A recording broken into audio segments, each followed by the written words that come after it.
Pak Edward ya, Staf Presiden FAK dari Regional Papua Barat. Silakan Pak Edward. Ya, selamat malam untuk pria-pria yang berbahagia. Terima kasih telah memberi kesempatan. Tuhan luar biasa dalam hidupku. Tema kesaksian saya tentang puasa dan doa memulihkan keluarga. Saya mempunyai istri dan 2 anak. Awal kesaksianku ini bagaimana istri yang begitu menyayangi keluarga, tetapi saya yang menyakiti istri dan perasaan istriku dengan ya laki-laki ya perselingkuhan. Bagaimana saya membuat keluargaku berantakan dan keluargaku yang tidak punya visi di dalam Tuhan gitu. Padahal saya background-nya adalah seorang pelayan di gereja. Ya, tapi ya pelayan ya cuma sebagai rutinitas aja sih menurutku. Dan pada posisi kejadian pada waktu perselingkuhanku diketahui oleh istriku, di situ pecah dan istriku mengambil keputusan untuk sudah kita bercerai aja. Dan di dalam waktu berjalan, pendeta di mana saya berjemaat melakukan konseling dan keluarga dari kedua belah pihak berusaha untuk membuat kita rujuk kembali, tetapi tetap istriku tetap pada pendiriannya kalau kita pasti akan bercerai.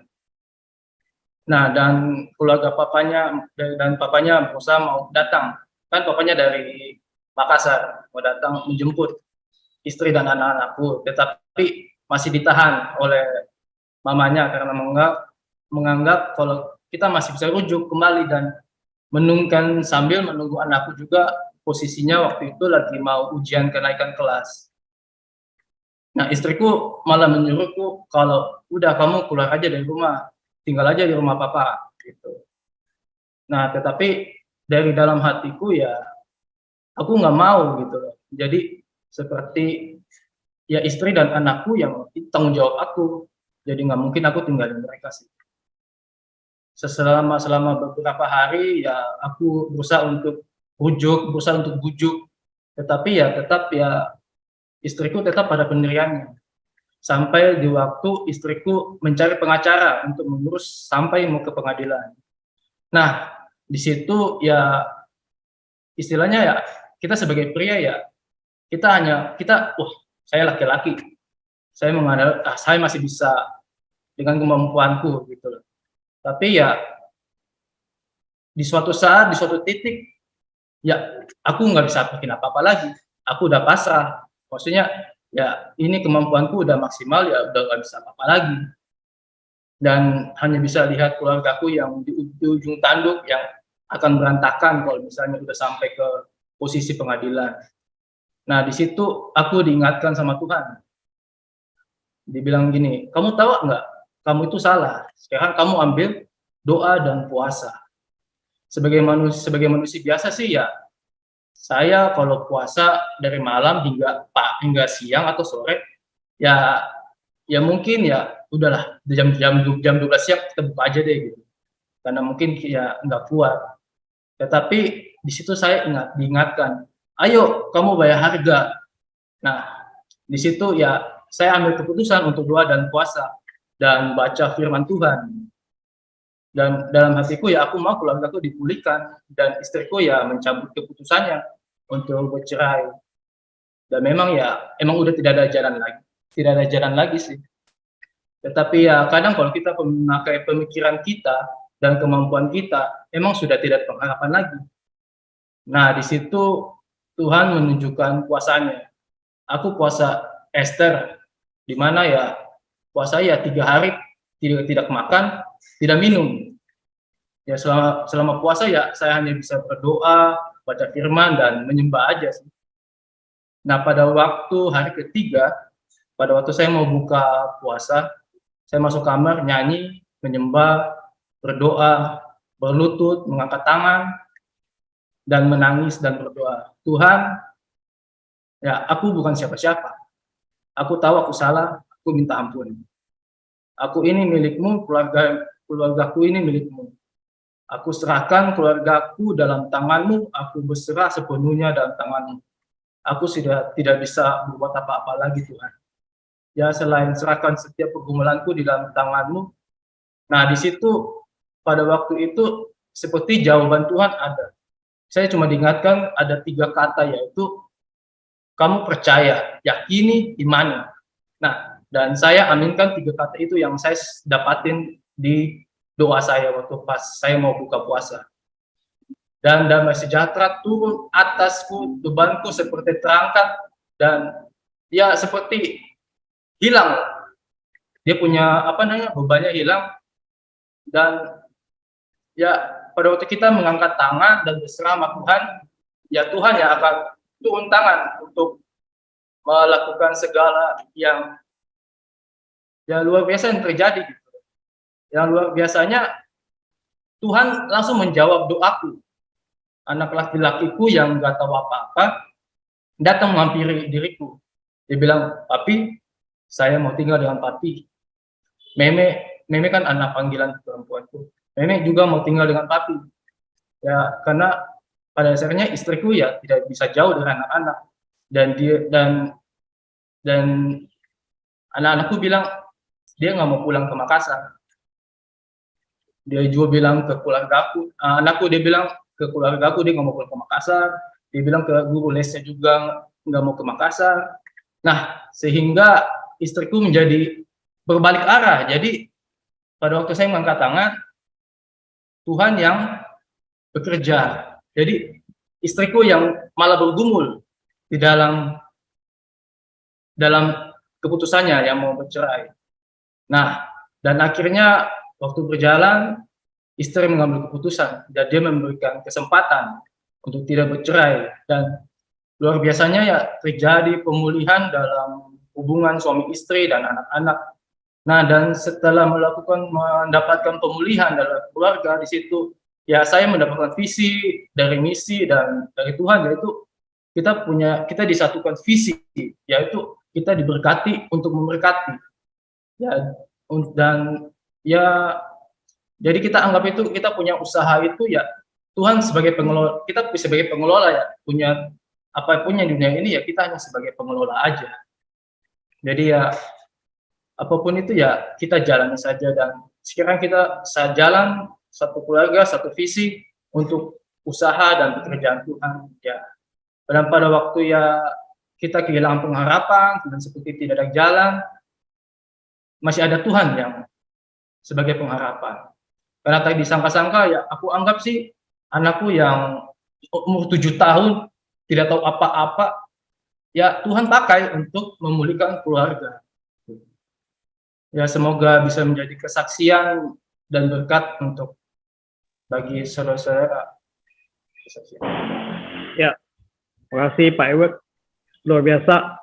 Pak Fidel silakan untuk menambahkan. Ya, Bro Edward di Fak-Fak Timur jauh di sana. Selamat malam. Malam, Pak. Pak Joni, ini kesaksian ini memberkati luar biasa, Bro. Iya. Kita dengar sama-sama ya, kita lihat sama-sama. Makanya saya katakan Pak Joni dengan Pak Joni dan Pak Edi buat ini acara ini malam, buat acara ini menabur kasih dari edisi-edisi yang lalu. Ini sebenarnya memberkati kita semua, Bro. Jadi dikumpulkan semua ini. Ini semua chapter presiden yang dipakai Tuhan, Pak Joni. Nah, kita lihat, kita bedah sekarang, kita lihat sama-sama. Saya sedikit agak berbicara, berhenti dulu di pesaksi Edward ini, sedikit agak ambil waktu sedikit ya. Saya tangkap di sini ada 2 berkat yang Tuhan titip buat saya lewat kesaksian Brother Edward di sini. Kita lihat yang 2 hal berkat ini ya. Keluarga ini keluarga yang sudah berantakan. Keluarga ini menjadi berat karena apa? Karena ada tersakiti oleh istri, kemudian si suami, Bro Edward ini karena melakukan segala sesuatunya tanpa dia sadari itu menyakiti hati keluarga dan lain sebagainya. Tetapi perhatikan baik-baik. Ending poinnya, Bro Edward lari ke doa. Catat itu, Pak Joni, Pak Edi, dia larinya ke doa. Orang lain, mungkin kalau kejadian ini ada, dia larinya ke dugem, bro. Ini orang larinya ke doa. Dia katakan di situ bahwa memang ada kekuatan yang Tuhan menginspirasi Bro Edward, doa, puasa. Bahkan puasa Esther, bro. Saya beritahu ya, puasa Esther itu tidak main-main. Itu tidak minum, tidak makan, 3 hari, 3 kali 24 jam. Hanya orang yang bersungguh-sungguh ada intimisi dengan Tuhan bisa melakukan itu. Saya mau jujur kata, Pak Edward, saya baru 1 kali puasa Esther. Istri saya udah berkali-kali karena berbagai sesuatu pergumulan. Pergumulan orang kita bawa, pergumulan orang kita bawa. Puasa itu amat membawa kuasa. Dan pegang baik-baik itu satu kehebatan yang luar biasa. Saya diberkati dengan kesaksian ini. Perhatikan baik-baik bahwa doa yang dibawakan di sini bukan doa majemuk, bukan doa jemaat, bukan doa umat, tetapi doa pribadi. Itu di full gospel, bro. Jadi kita dilatih di full gospel soal prayer, itu intimacy with God. Bagaimana saya berdoa sehingga saya ada di dalam Tuhan. Dan Tuhan ada di dalam saya. Itu yang dialami oleh Bro Edward. Ini yang saya diberkati ini malam. Luar biasa ini. Ada karena ini kesaksian biasa, tapi kalau kita lihat dari jauh, dalam ini. Ini yang pertama. Jadi makanya penguatan harus ada bagi Bro Edward sebagai chapter presiden. Ya, ada satu pujian. Saya ambil sedikit, 1 kalimat saja. Hati Tuhan tersentuh mendengar doaku. Saya ulang, hati Tuhan tersentuh mendengar doaku. Kita lakukan doa jemaat, kita lakukan doa kelompok, kita lakukan persekutuan doa, tetapi doa pribadi ini harus melekat kita, ya, melekat kita. Itu yang pertama, Pak Joni, Pak Edi. Yang kedua, berkat yang kedua yang bisa kita tangkap luar biasa ini, disimpan baik-baik ini file ini dari semua pesaksi yang ada. Yang kedua, bahwa pelayanan bukan rutinitas untuk melayani saja. Itu yang terjadi bagi Bro Edward di sini. Jadi kalau saya sebagai orang di VICP, Pak Joni, Pak Edi ada di VICP, hanya kerjanya berhasil. Sedangkan diri saya tidak bertumbuh secara roh dan kebenaran. Saya mau katakan, garis bawah ini, saya rugi, bro. Saya rugi, Anda rugi. Kalau chaptermu menjadi bagus, tetapi engkau sendiri tidak mengalami pertumbuhan, engkau rugi.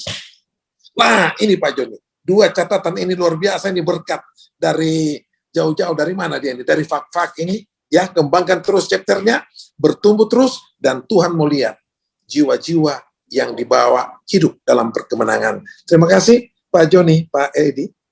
Masih Pak Fidel. Mari tepuk tangan buat Chapter Presiden Edward dari Papua Barat ya, yang jauh ini ya, luar biasa kesaksiannya yang sangat memberkati kita. Oke.